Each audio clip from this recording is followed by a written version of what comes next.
Hello, my name is Alan Peach, and I live in West Seattle. I'm a user of both Delridge and Hiawatha Recreation Centers. I have read a number of documents stating that beginning January 1, 2020, the public will not have access to our rec centers during non-public hours, meaning before 11 a.m. This change will affect me as a pickleball player, plus many other rec center users like volleyball players, Tai Chi, yoga, etc., and maybe even daycare too.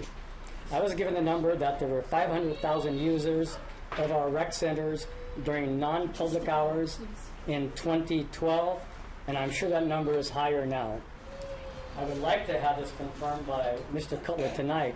Is the city, in fact, cutting back on rec center hours beginning next year? I believe it gets a report later on. If this is true, was it vetted with any citizen council, the park board, or any of the community centers themselves? As far as I know, the public has approved all parks and recreation levies for the amounts requested. If anything, I would hope that the rec centers would be open even more hours to take care of our growing needs. Thank you.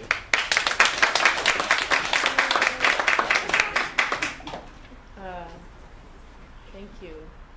Mary Kirchner, Yes. and then Vicki Stresson. I'm one of the many senior women that didn't have the opportunity to participate or explore group sports growing up because Title IX came after my schooling. 3 years ago, I was introduced to pickleball at High Point Community Center and loved it. It's a game that's easy to play, gives us exercise, socialization with other people, laughter, and a reason to get going in the morning. I vote for every Parks Department levy.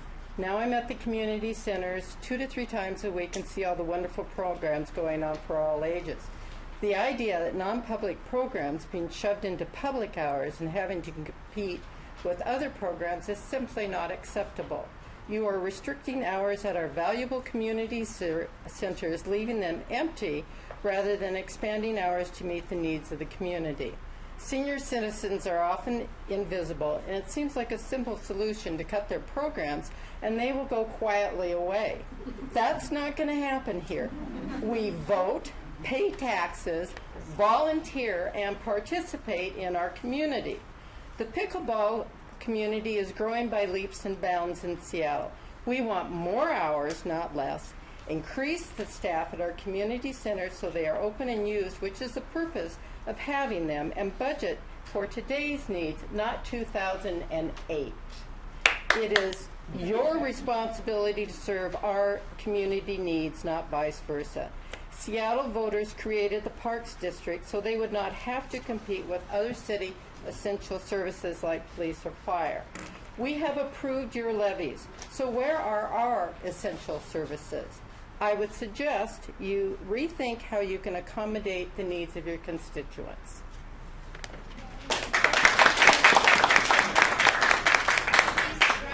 And then Larry Kirchner. Hello. My friend talked pickleball. I went to watch at my local community center. It was Lifelong Recreation 50 plus. She put a paddle in my hand and said, "Let's play." I was hooked in 5 minutes. In 20 minutes, the game was over. 2 things had happened. The gym full of pickleball players became my friends, and I asked for one more game. My name is Vicki Stresson. I play pickleball 3 times a week at Delridge and High Point Community Centers. Studies and research show active seniors are healthy seniors, reducing obesity, diabetes, promotes healthy eating, and reduces the risk of Alzheimer's by 60%. Being active is a preventative lifestyle. We are looking for morning exercise, activities, social support, a safe place to play, and a place to belong. Lifelong Recreation 50-plus programs and pickleball work together in the mornings in the gyms. My question for Mr. Cutler is, if the Lifelong Recreation 50-plus program is moved to operational hours, what is your plan to accommodate the current non-public hours morning programs, especially pickleball? Squeezing current programs into fewer hours does not meet the needs of the community. I play 12 days a month. 12 days times 12 months is 144 days. 144 days times 6 games a day is 864 games for me, one person, in 1 year. Let's play one more game in the mornings, please. Thank you. Larry and then Tim Mozart.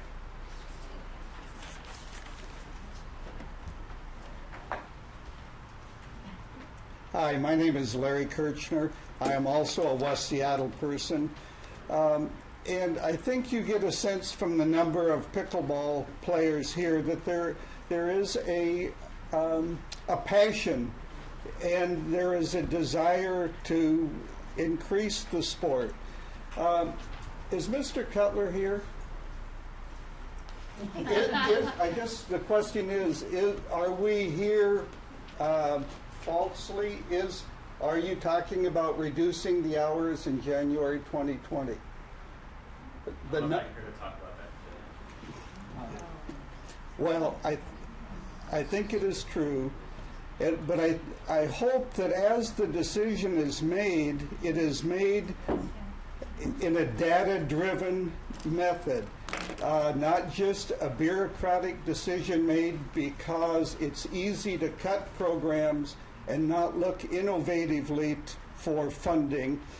It also should be made in concert with the various advisory committees that at all of the community centers.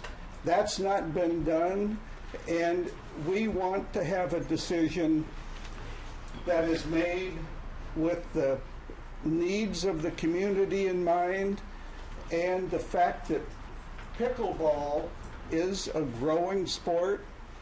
You're going to see a bigger need all of the time for it, and I hope that the park board will insist on data-driven decisions and will work innovatively to increase the funding at the community centers and increasing the hours in those vital community places. Thank you.